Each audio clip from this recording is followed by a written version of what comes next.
I wanted to go there. I really did. Oh man, the therapy sessions that I had of this like very black and white space that I was existing in. It's like, and it was very clear to me that it was a space where I needed to decide for myself.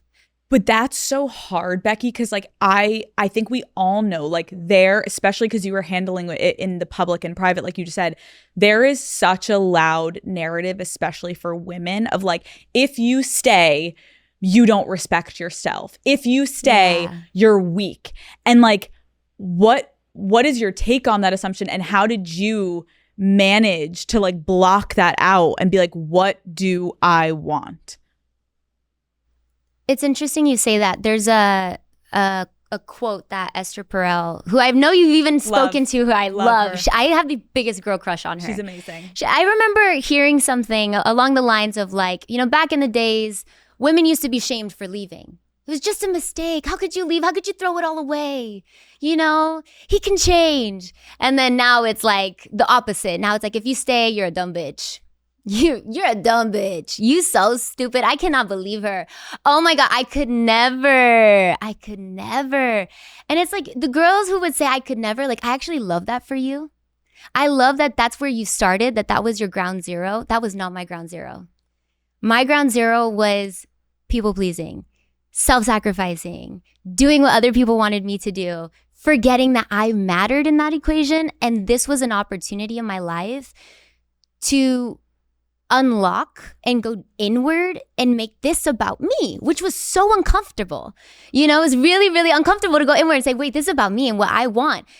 And if you know me, you know that I do not make decisions passively. And it was so hard to shut out the noise. And the insiders say, she didn't even say anything. They just swept it under the rug and kept it moving. Like, no, I called off my engagement.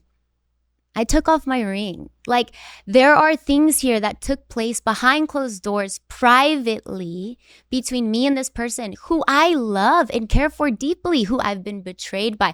And we could go into the spectrum of betrayal because it looks different for everybody. But the thing about betrayal is it doesn't just make you not trust the other person. You don't trust yourself anymore. And so that was like, this ain't even about you anymore. This isn't even about them anymore. This is about me. And there was something so empowering about that process to say, no, I come first. This is about me. What do I want? And there has to be alignment with the person on the other side. Like I said earlier, like the want isn't enough.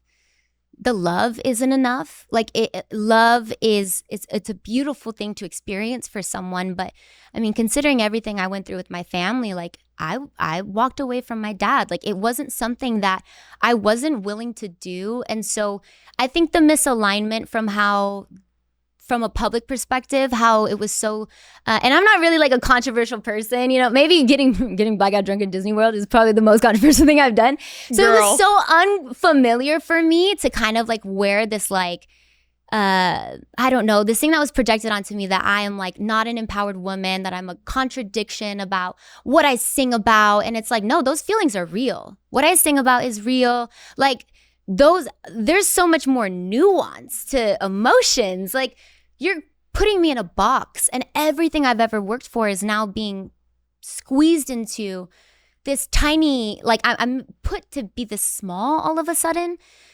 And it's like everything else I had ever worked on didn't matter anymore. And like, of course you think I was mad at everybody in the world. Like, I was mad at him too. I was like, come on, why do I got to be put in this position? It's so hard. It's like almost like when someone experiences it with their friends and family not wanting them to go back, like imagining that heightened to the 100th degree where the world is like, what are you doing? What are you doing?